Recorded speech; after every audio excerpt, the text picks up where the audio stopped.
click record.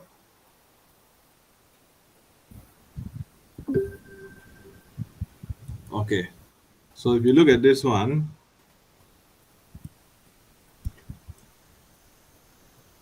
okay, so all these at the bottom here are heavy elements. Okay, so what happened in the formation of the Earth is initially it was a ball of gas that is circulating, uh, and then the ball of gas get heavier and heavier because uh, as energy get used up, it becomes matter. Because energy can become matter, right? So as energy get used up, it becomes matter. Okay, energy, the formula E equal mc square, Einstein's equation. So when the energy get used up, it turns back to matter. So it becomes heavier and heavier. The ball of gas will get heavier and heavier. So eventually it has more gravity. So initially there's centrifugal force that push everything out. The heavy things go out, and once it gets heavier, it gets gravity. So the gravity win over the centrifugal force, and then all the heavy things start moving to the center. Okay, so the heavy elements like iron and all below it, in according to this periodic table, okay, they all move to the center of the Earth. All these heavy elements here, okay, mostly heavy metals, okay, they move to the center of the Earth. Okay, so but the main thing in the center of Earth is iron. Okay, so iron, the inner core, there's inner core, outer core, and then mantle, and finally crust. Okay, inner core, outer core is all mostly iron. Okay, so the inner core is solid, even though it's very high temperature there, temperature of the sun there, but it is solid.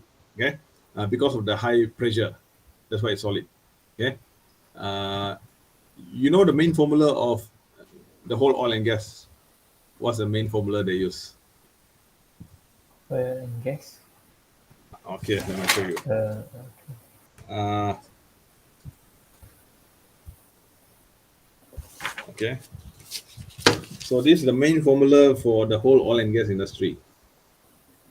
Okay. PV get nRT. Okay. So when the pressure increase, temperature also increase. That's what happened in the center of the Earth. Okay. So so the outer core is liquid iron.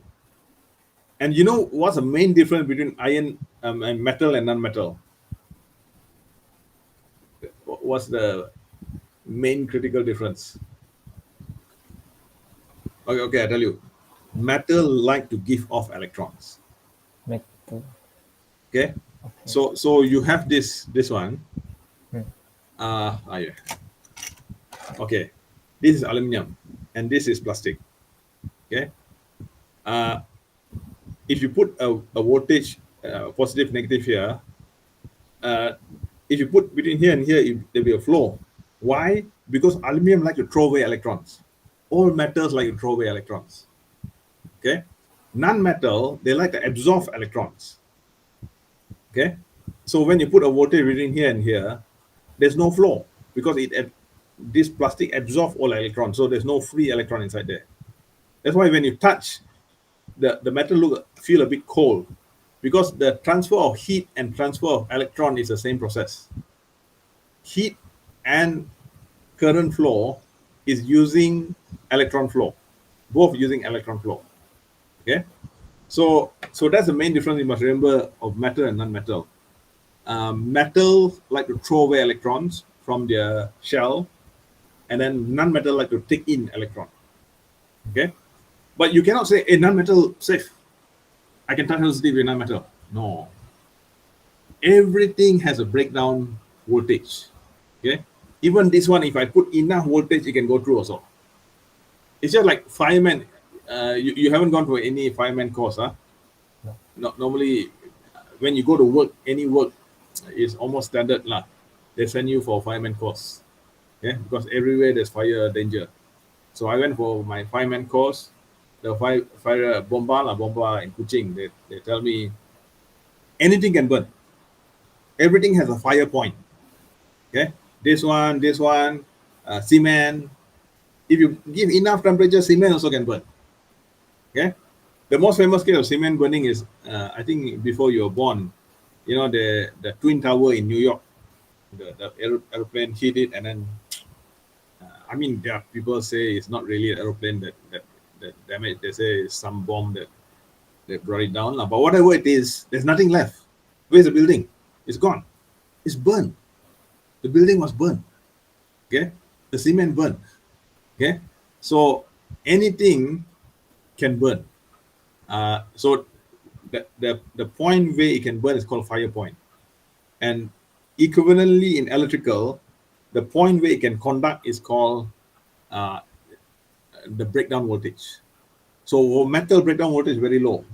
For non-metal, you must put higher for it to flow through. Okay, so that's very critical for safety lah. You know, don't think, hey, I got plastic, no problem, can touch. No. If you got very high voltage, you need extra. So that's why for different voltage, your glove to do live work. But the glove must be according to that voltage. If 11 kV, you got 11 kV glove. 33, you got 33 kV glove. And the problem with those gloves is they only can be used for a certain time. They're very expensive and only can use 1 year. That's why it's better off the power and do why you want to do light work? So much danger. Okay. As far as I possible, I always do I confirm off, then only I start work. Okay. I don't like to do light work unless really no choice lah. Okay. There are some cases lah, like big factory running. Okay. And then you have to do some repair. You cannot off the whole factory. Factory making a lot of money. Okay. So okay. So that is two forces on the earth, which is gravity and electromagnetic field. So we have electromagnetic field around the earth, which protect us from all the ions in the space. You know, the sun produces a lot of ions. Ions are very dangerous. Okay, you see, atoms are not dangerous. Atom means if you got 2 proton, 2 electron, that's atom. Okay, 2 proton and 3 electron is an ion. Okay, or 2 proton and 1 electron is an ion. The human body will get damaged if you got ions. Okay, so ions will kill living things. Okay, so because I'm radiation protection officer for UTS, I was radiation protection officer for my factory also. So like maybe 30 years I was radiation protection officer. So I have to go every year for radiation course to renew my license. So they tell me it is not the radiation like nuclear bomb, it's not the ray that kill you. The second effect that is what kill you. The ray will make your body ions. Okay, that means all the atoms in your body become ions, and that's the thing that kill you. So you must always stay away from ions. Like if you buy a refrigerator now, some of the refrigerator you can press ionizer. Don't buy that one. Okay. I went to one house, they got ionizer. Hey, why you use this one? Ionizer, dangerous one. The talkie said the ionizer will keep the vegetable fresh. Keep vegetable fresh also can kill you. See, when you keep vegetable fresh, what's the meaning? You can kill the germs, right? What are our body? Our body is mostly germs. Okay, there's more germ in our body than human body cells. Okay, there are good germs, there are bad germs, but they're all needed for our body. Okay, so you cannot just kill. When you kill, you are killing a human also. Okay, so ions, you just remember ions are bad. So whenever there is a nuclear explosion or something, now we are really into it now. Maybe nuclear war coming up, I don't know, but the first thing they do is give people a lot of tea. Okay? Any leaf drink, which is tea lah, okay, is will help you to deionize. The doctors don't call this ion. Doctor call it free radical, but it's the same thing. Okay, too much free radical in your body, doctor will tell you. That means too much ion in your body. Okay, so when you drink tea, somehow you can put back. Maybe if you've got extra electron, you take out, and too little electron, you put back one. Okay, tea generally is a deionizer. Okay, and then don't buy fridge which has ionizer. And Acorn, some of the people selling Acorn, ionizer Acorn, very dangerous. No, it produces ionized, and then you are sleeping in one room, enclosed room. You're breathing all the ion. Very clean. Kill the germ. Kill the germ can kill you also. Okay. It's just like one girl. I heard she liked candles, so the candle got smell, and so she Acorn room. She put a candle. The candle already burned all the oxygen. Yeah, and then it produced all sort of chemicals. And Acorn is recycled. Next morning she died. Okay, so it's always better if you use Acorn, always leave a bit of window open, let some fresh air come in. Okay, it is important in electrical also, like main switchboard room. Yeah, let me show you what's main switchboard. Sir, I go to toilet for a while. Oh, okay. Okay.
Okay. So the magnetic field is like a shield to prevent all the ions from the sun and outer space from affecting humans and all life on Earth. Because life will be killed by ions. Yes, basically, the whole life on Earth is protected by the magnetic field. Okay, and then gravity keeps us on the Earth, lah. If not, we'll be flying around here and there. Okay, um, so the moon has less gravity than the Earth because the moon is lack of iron, not ion. Okay, uh, how that happened? Because they say how the moon was formed is there was an asteroid that hit the Earth and a big explosion, and then the whole outside was full of dust. And eventually, the dust became the moon. So the dust was mostly silicon dioxide. So the moon is mostly silicon dioxide, not enough iron. The iron is center of the Earth. Okay, so that's why the moon is very low gravity. Okay, okay, uh, okay, okay.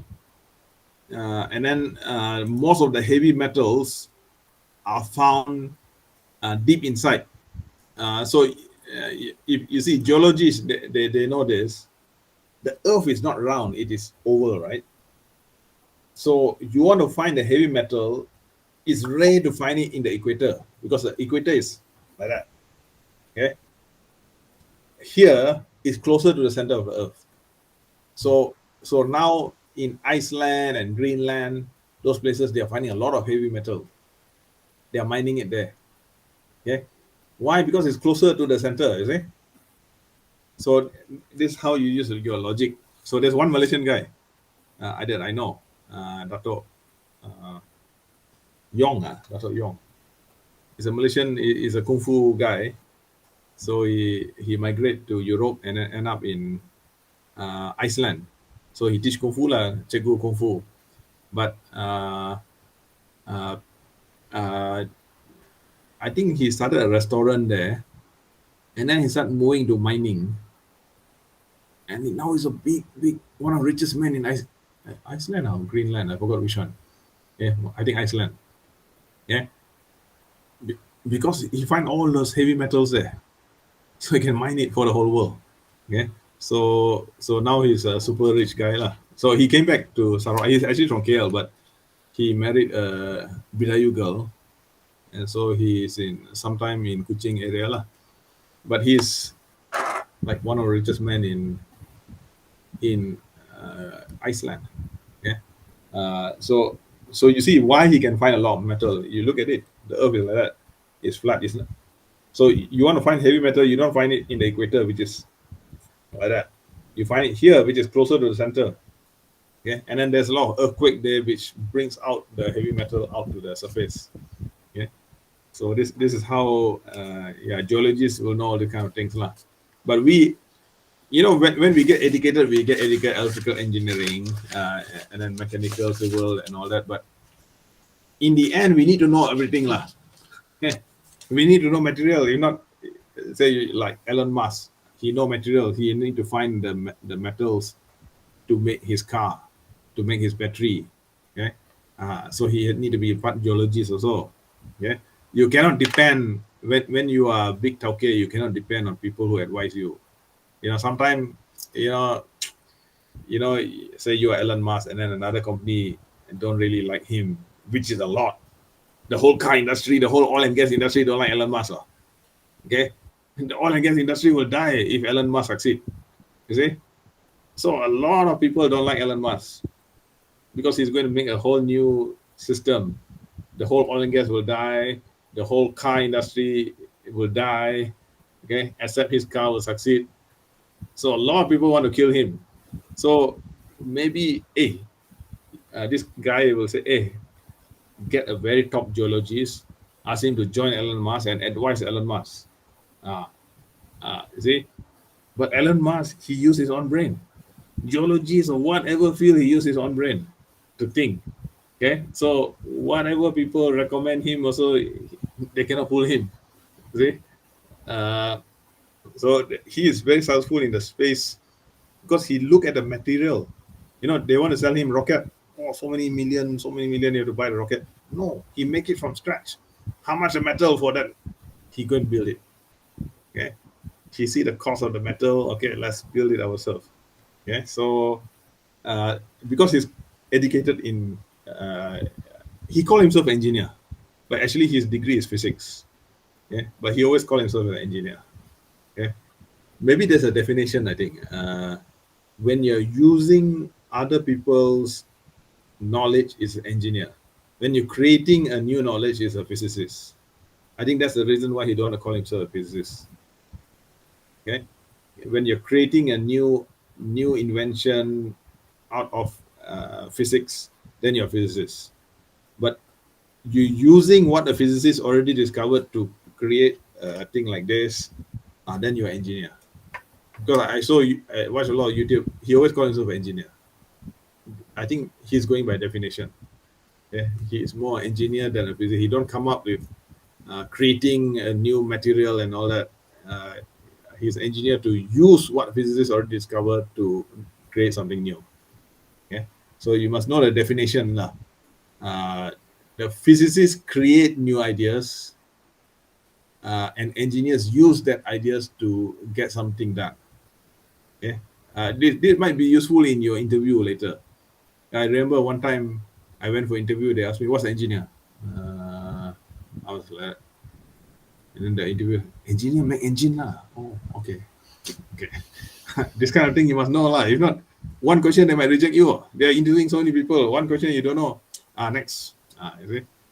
Another thing I tell you, electrical guarantee come out interview is Ohm's law. You know what's Ohm's law? VIR. Correct. Yeah. Okay, always come out in interview for electrical. Okay, they won't ask you.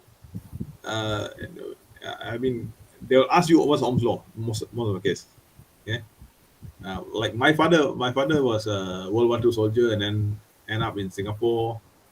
Uh, from India, I was fighting the Japanese in Burma and then end up in Singapore. From Singapore, transferred to Cebu. Okay, and Cebu, he moved to Kuching. That's why I was born in Kuching. But in Singapore, he had an interview. So the white man, the time British colony, right? The white man asked him, "What's formula for electrical?" Vehicle IR. Okay, he got a job. Just like that. So those days, not many people know the vehicle IR. Okay, not many people can speak English. He can know vehicle IR. Okay, he got a job. I mean, it's not a high position job lah. My father was macam kuli lah, just gaji top gaji only 400. Because World War II soldier, he actually had a diploma, but they don't recognize. So he worked with Form 5 qualification lah. Yeah. Anyway, okay. So electrical, the most important thing vehicle IR, vehicle VI lah. Okay. But you must know this one also. The vehicle VI is just a rough approximation.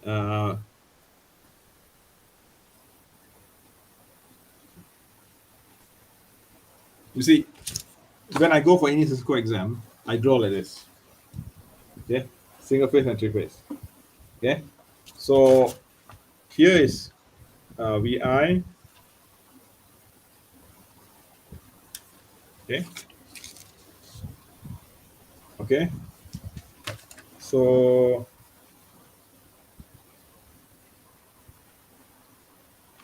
okay, the theta. The angle is always theta. Okay.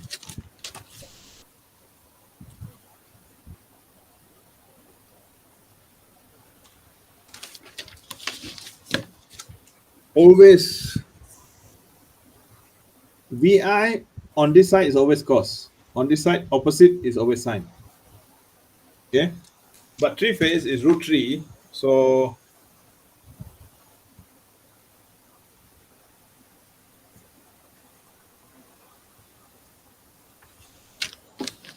okay. So in three phase, yeah, root 3 VI. So root 3 VI cos, root 3 VI sine. Okay. So when I go for any Cisco exam, I took so many Cisco exam. In my rough paper, I draw these two first. Immediately, you know 6 formula. You see? If you ask me to memorize 6 formula, I cannot go inside. But I use this method, can go inside. Okay. Sometimes offhand, you ask me, I still need to draw to memorize. Okay. So why you need to know all that? What's the difference?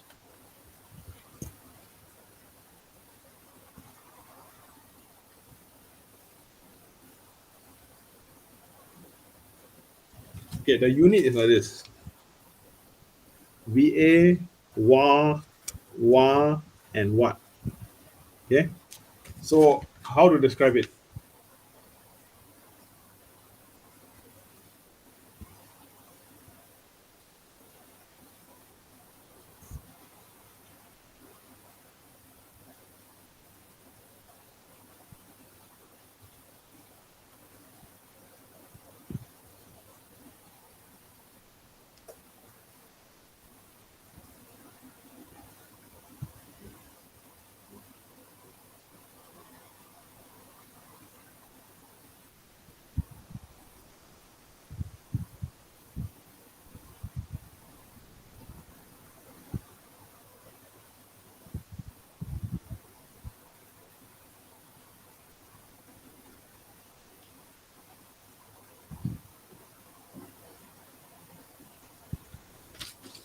So you got a motor carrying a weight. Okay. Cisco is supplying VA. Okay. Cisco is supplying VA to this one. The magnetic field of the coil is Wa. Okay. And the work done is what? The work done is what? That's how you differentiate the tree. Okay. So so what happened in it, you see, our meter is still measuring watt, but Cisco is applying this one. Why like that? You see, because the original people who use LCD, like my father's house in 1968 to 70s, all menthol. The bulb all menthol. Menthol, you know, the incandescent bulb. This one lah, okay. Okay. This incandescent bulb is using watt. Okay. There's no coil inside here. It's just resistor wire only. Okay. So it is using watt. Okay. So it's using watt.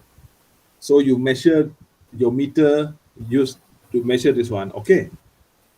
But now I'm using fan. Fan is a coil using this one. Okay. Acorn is a coil using this one. So nowadays in the house, a lot of coil. So now this angle have become very big. You see, in the old days,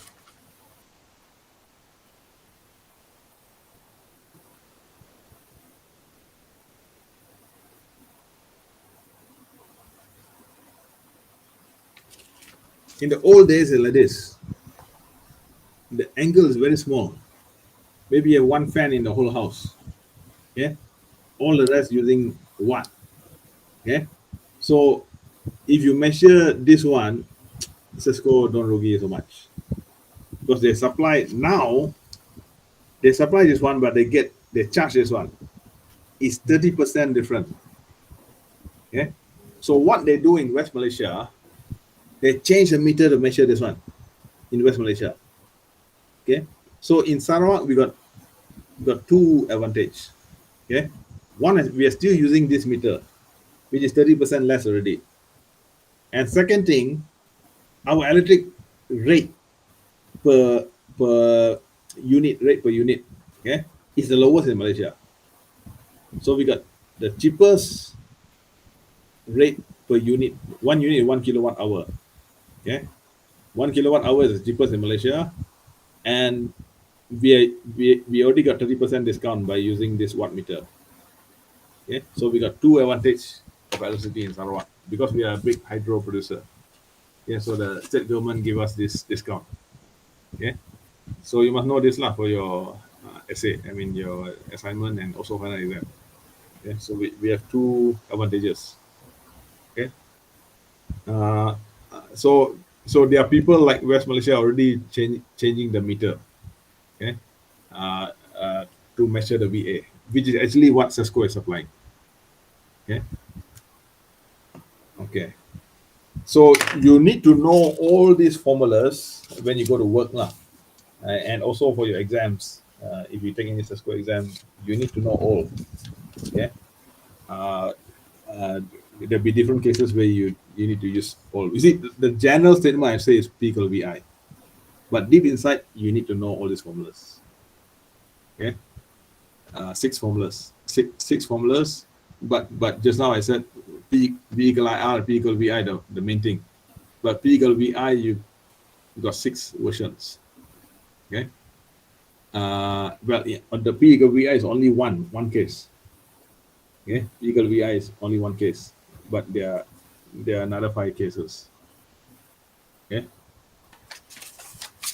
Okay. Okay. Let me see. Okay, let me go through the long article I gave you.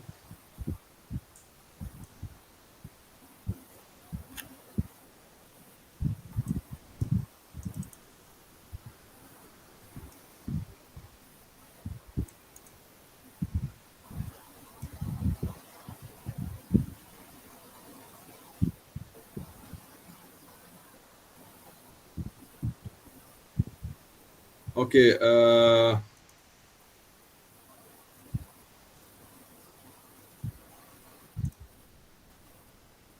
So Edison set up the first grid in 1882. So 39 years later, you just remember 40 years later, in 1921, electrical section was set up under Public Works Department, PWD lah, they call it. Okay. In 1932, Sarawak Electric Supply Company, or SESCO, you see the small O means company. The big O means corporation. Remember that, huh? Small O is company. This is company. Is small O. Okay. So later they moved to big O. Okay. Big O means corporation. Okay. Corporation. Okay. That was 1962. So in 2005, SESCO was privatized and became Syarikat SESCO Berhad and bought over by Sarawak Energy Berhad. So what happened is the SESCO, when they were privatized, I'm sorry to say there's a lot of West Malaysian interests who want to take over SESCO. Okay. And they can use the stock market to take over. Sudden, they call it, I don't know what the word they use. I don't know. There's a word they use in industry. I mean, violent takeover, something like that. I forgot the exact word. Something like violent takeover. That means it's just like a war. They take over your company by buying certain specific stocks of your company, and then they are the boss. Okay, so they want to do something like, I forgot. I don't think it's violent, but hostile takeover. Okay, hostile takeover. Okay. So hostile takeover means they somehow buy by force all your stock, and then they're the boss. You cannot overrule them. Okay. So hostile takeover. So when the state government found out that some West Malaysian interests were trying to hostile takeover SESCO because it's on KLSE, the stock exchange, so the Sarawak government took over. So now SESCO is fully under the control of the state government. Okay, it's no more a private company. Okay.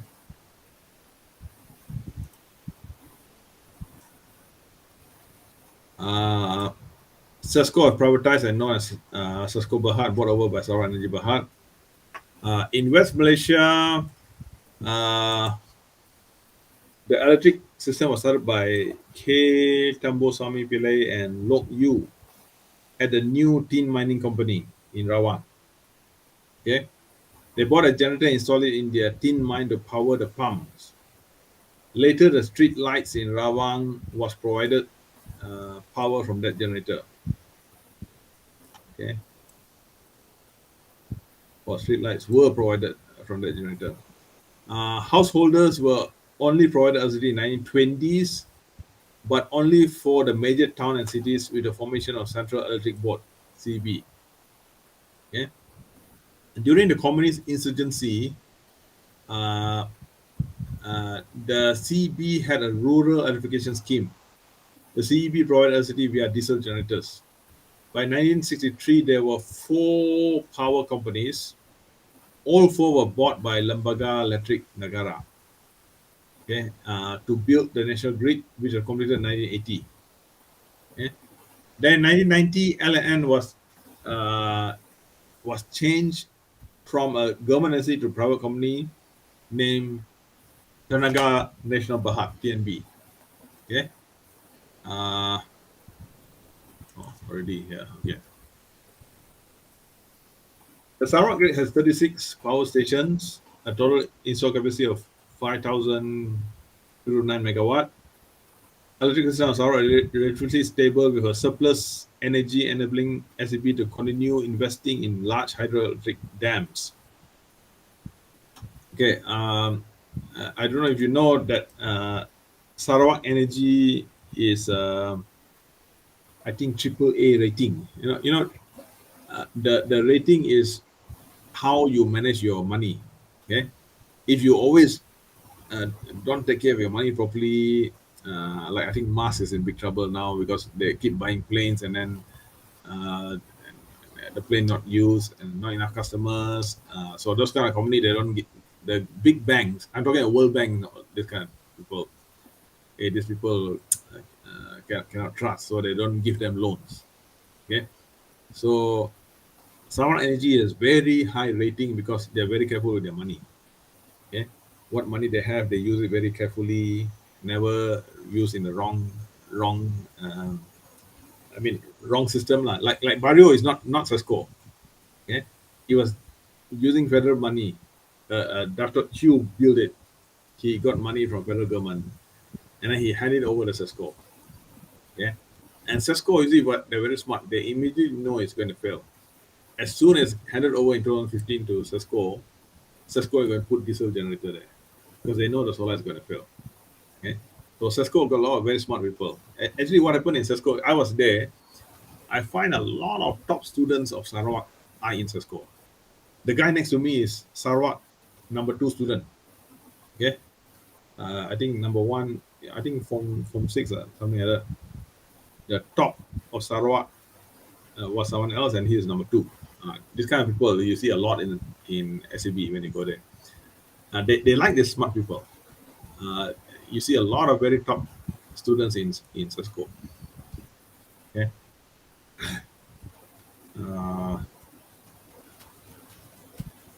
Okay.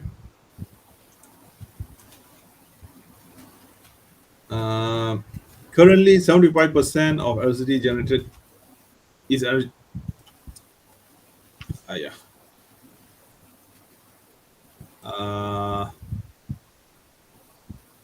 Off.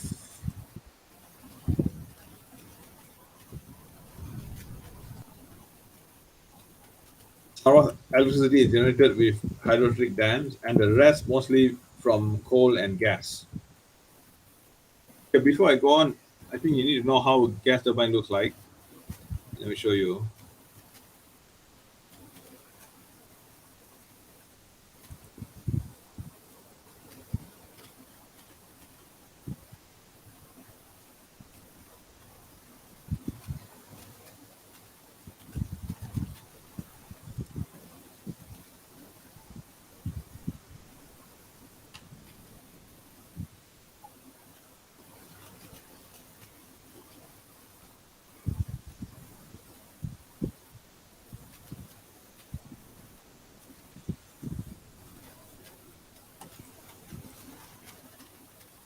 Okay. Let me try to go full screen. Can you see? Can you see? Wait. Can you see? Yes, no. Can? Can. Oh, wow. Now? Yes. What do you see? The 3G. Oh, wow. Okay. Because with my old computer, when I do full screen, people cannot see. Okay. So now with new computer can. Okay. This is a gas turbine. So this one is a compressor. Okay, this fin, they get closer and closer to each other by the time you reach here. So the air that comes in here get compressed by this one. So that's why they call it compressor. Okay, and I go to the center. The center has this red one, is combustion chamber. Okay, it might be a spark plug or most, to light up. You normally use spark plug, like in a car engine, right? But sometimes you don't need, like the Hilux. The Hilux, there's no spark plug. Okay, is using the same formula. Just now I told you the oil and gas formula. Wait,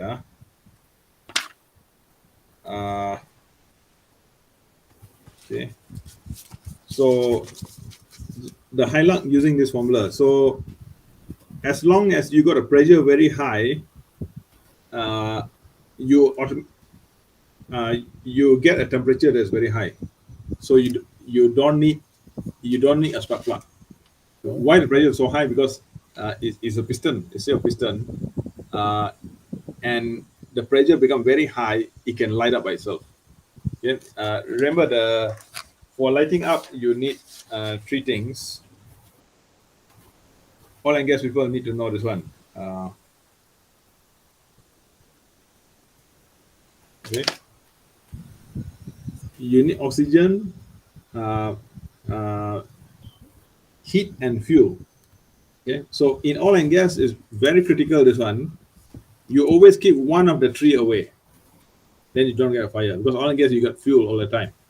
Yeah, so you always keep one of these away. I think much before you were born, there was a huge explosion of a factory in Bintulu, because my 2 brothers were there. my two brothers' house was 17 kilometer away from the explosion. All the windows broken. The windows 100% broken. 70 kilometers away. Okay, and then there was a big piece as big as a car. The pipe. MLNG is the biggest factory in Malaysia. It's a gas. They compress the gas, right? That's the biggest factory in Malaysia. How you know it's because you see Malaysia pie chart of Malaysia's different source of income. You got oil palm, you got factories producing electronic and all this, right? You can see one line is for the MLNG.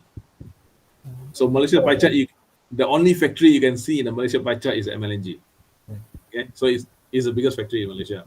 So my brother was there. He told me a piece from the neighbor factory that blew up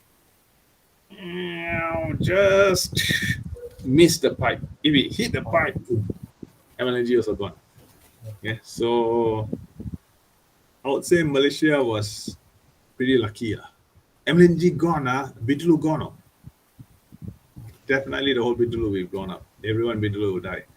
Okay, so it's I think Malaysia is lucky. In my opinion, right now we are losing our luck. You see, in KL got flood here and there all the time. Never before have flood. Maybe we are doing something wrong recently, but you see, I grew up in Malaysia all my life. One time there was a Boeing Malaysian airline dropped down in somewhere Johor there.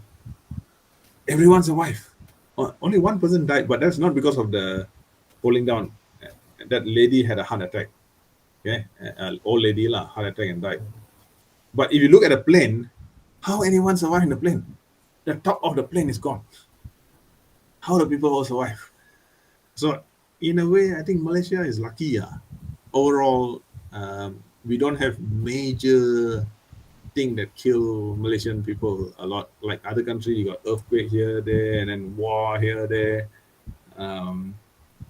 Like Ukraine now, I mean, it's a total mess, I tell you.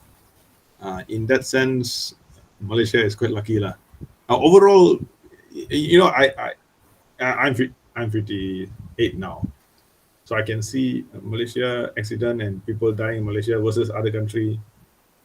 Not far away, even Indonesia, a lot of people die, and Thailand not so much, but Cambodia. I think you don't know the story. There's a Pol Pot regime that just wiped out how many million people he just go and kill. Okay, just like killing chicken. Yo, terrible. It's nearby. Cambodia nearby only. Okay. So Malaysia, Singapore, Brunei still okay. Indonesia, there was massive killing.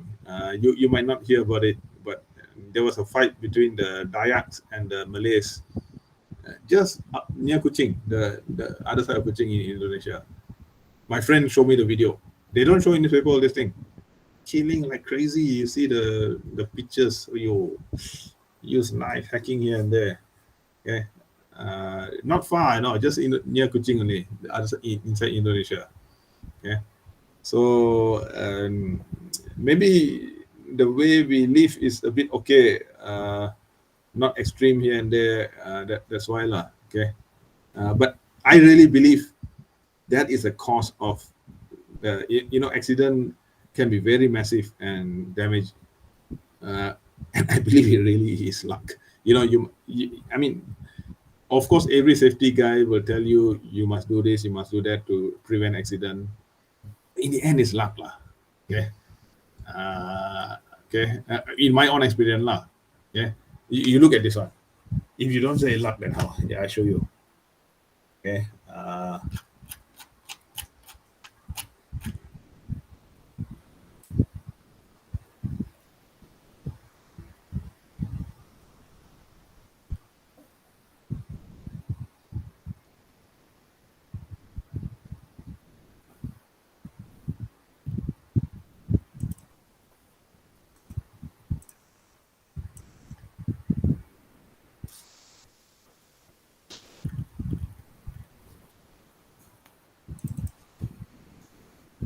Okay.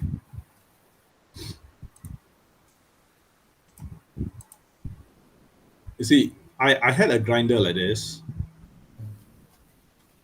Now you can see, can Yes. okay, so this is a new grinder. Before my old grinder Hitachi is spoiled, so this DeWalt, a much more powerful one. But it's very dangerous to get a powerful one. You must hold it very tight, see, because this one fly around and start cutting your head off. Okay, so I had this, and then with my Hitachi, I can cut like this. I can hold the plywood, confident. I've been doing it so long already. I'm quite good in this kind of thing, lah. I can hold like that. So I use this one because one hand not enough to hold it. It's too powerful. It's stuck like, and then I don't know where it go. Okay, and then you see what happened.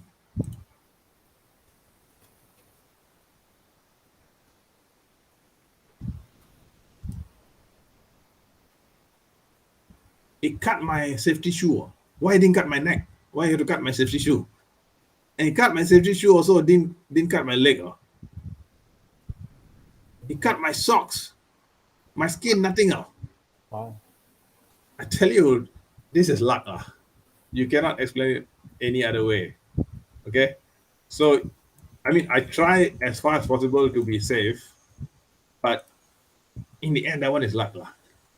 Can cut my socks and didn't cut my leg even a bit. Even there's not even a scratch on my skin of my leg. That is luck. So, just like my geography teacher, I remember in my Form 5, SPM coming. At that time, it's not SPM, it's MCE those days. Anyway, just like your SPM lah. SPM coming, you better increase your luck, but I remember one guy, he's an atheist. Don't believe in God one. So anyone believe in God, he always criticize nonsense lah, you nonsense. There was a Malay guy always do adat, if touch broom must do certain adat and all that. Nonsense lah. What happened to him? 2 weeks before SPM, motorbike accident. Cannot sit for exam, he fail. Top student. I tell you, luck is important lah. Okay, you might say you can study all that. In the end, it's luck lah. Okay, that's why the geography teacher, he's a local Kuching guy, Josh Tan, from UC Malaya lah. Most respected teacher in the school lah. Exam coming up, you better increase your luck. I guess that guy didn't listen to him. Okay, so in the end, mostly it's luck lah. Work hard is important lah, but I think that is more diligence. I remember one of my technician, because when I first joined the factory, we had to install machine, a very big machine. So 2 guys, 1 machine. So 1 engineer, 1 technician fix up 1 machine. And then the technician with me, missing 1 washer. To take the washer, you have to walk about almost total 1 kilometer. He walked, quickly go rush, go and take just for 1 extra washer. That is a good worker. You see, in oil and gas, you don't go and take that one washer, maybe it cause an explosion. See? So it's more the diligence. Okay? Not laziness. Laziness is definitely a cause of accident. Okay, you know that washer is needed for that place, you fix the washer.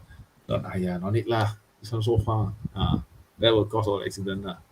Okay, so mostly the oil and gas people offshore from Sarawak, actually they are mostly whites lah. Actually, the European, they look at, are you diligent? It's not your paper qualification. Are you really hardworking or not?